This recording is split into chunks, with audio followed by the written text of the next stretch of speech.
Hey everyone, Mr. Sujano here. In this video, we're talking about Nintendo Switch emulation, Sega, and Romhacking. Let's get started. Alright, we'll kick things off here talking about Nintendo Switch emulation on PC with Ryujinx.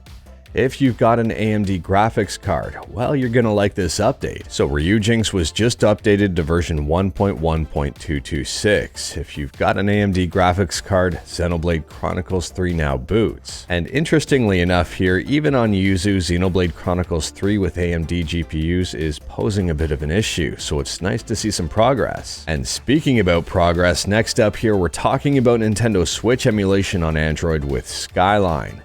Skyline's got a couple of brand new versions here. If you head to skyline-emu.1, click on download, you can pick up Skyline. Skyline is free and it's only available on this website or directly from GitHub, no other places.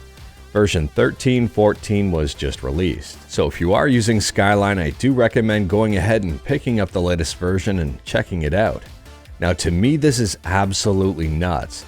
Someone has a Snapdragon 429, which is well below the minimum specs for Skyline, and they've got Sonic Mania up and running between 50 and 60 frames a second. And I love this sentence, overall getting a Switch game to run at 60 frames a second on a low-end tablet is amazing, even if it's just a 2D game.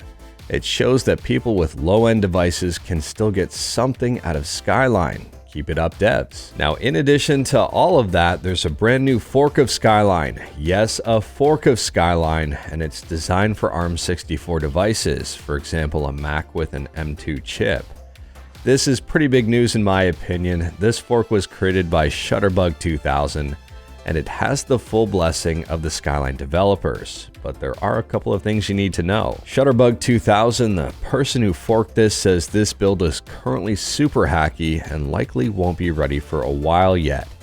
They did get Undertale up and running on ARM64 Linux, to be specific on an M2 MacBook. They also got Sonic Mania up and running, but it's upside down and has a few color issues. You can see there is still quite a bit of work to do. So for those of you who are curious about checking out the project, I'll leave a link to the GitHub in the description below, and I'll be sure to update you more as things develop. Next up here, I've got a quick update about the Sega Genesis or Mega Drive Mini 2. Now, a lot of people in Europe have been asking about this one, and yes, Sega will be releasing the Mega Drive Mini 2 in Europe.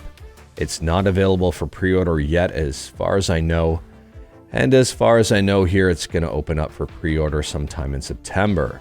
It will be arriving on October 27th. Next up here, we're talking about Romhacking. If you're a fan of Jaja Maru, I think I said that one right, it came out for the Famicom back in 1985.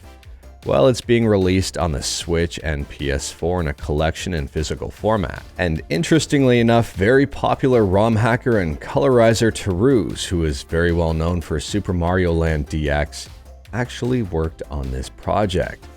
Toruzz says, "A game I've colorized is available to pre-order now. If you want to support my work, this is the best way to do it." Now, I don't know about you, but to me this is amazing news. I love seeing members of the community apply their skills outside of the community on an officially licensed product.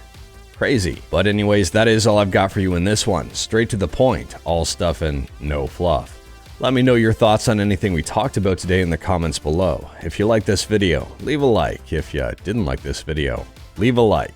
Hit that subscribe button, check out my other videos, don't tempt fate, save your state.